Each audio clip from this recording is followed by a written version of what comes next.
Hola, vamos a hablar de la evolución arquitectónica teatral. Cuando hablamos de la evolución de los teatros a lo largo de la historia y lo que estos dicen en su arquitectura, ambas materias, teatro y arquitectura, han sido más permeables entre sí y se han necesitado la una a la otra mucho más de lo que en un principio pensábamos. El teatro griego.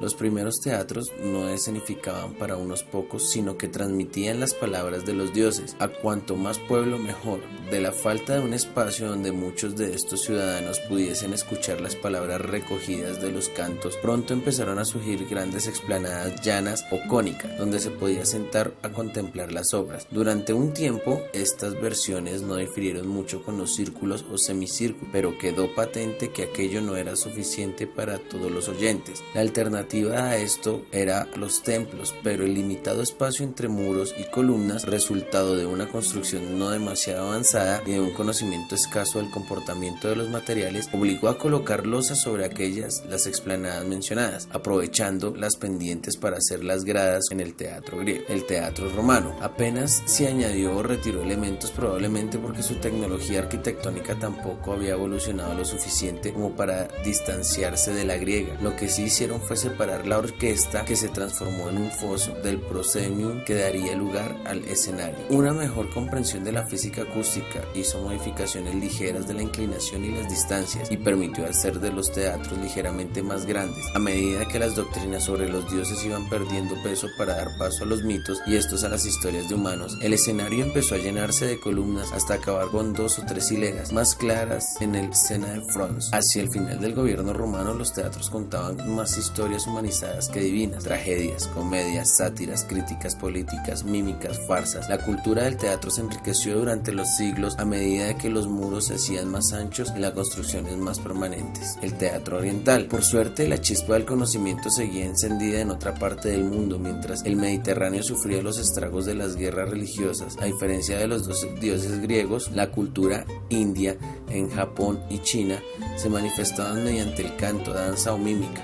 Esto no quería decir que luego saliesen a partirse la cara entre pueblos vecinos, pero sí tuviesen el suficiente respeto a la representación como para que ésta siguiese formando parte de su cultura.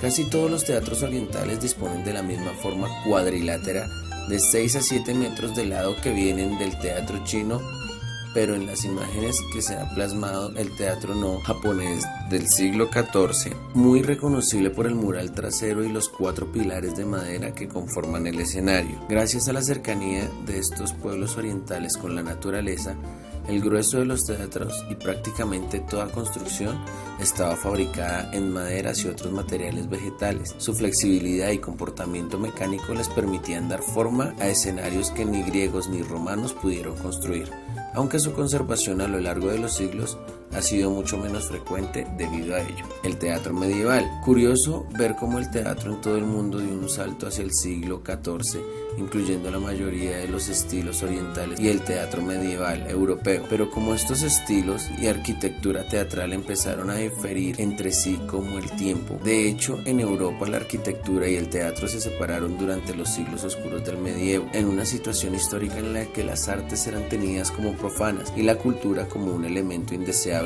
para el feudalismo eclesiástico. Muy poco espacio había para los teatros y otras artes no canónicas, pero aunque carente de una estructura arquitectónica formal, un edificio o un teatro propiamente dicho, las estructuras resultaron cruciales para ambos bandos culturales. En el retablo hizo falta adaptar carros para incluir complejos sistemas de tramoya y mecanismos que ayudaran a mover las figuras de madera y tela por el pequeño escenario, además de poder esconderlo en pocos minutos.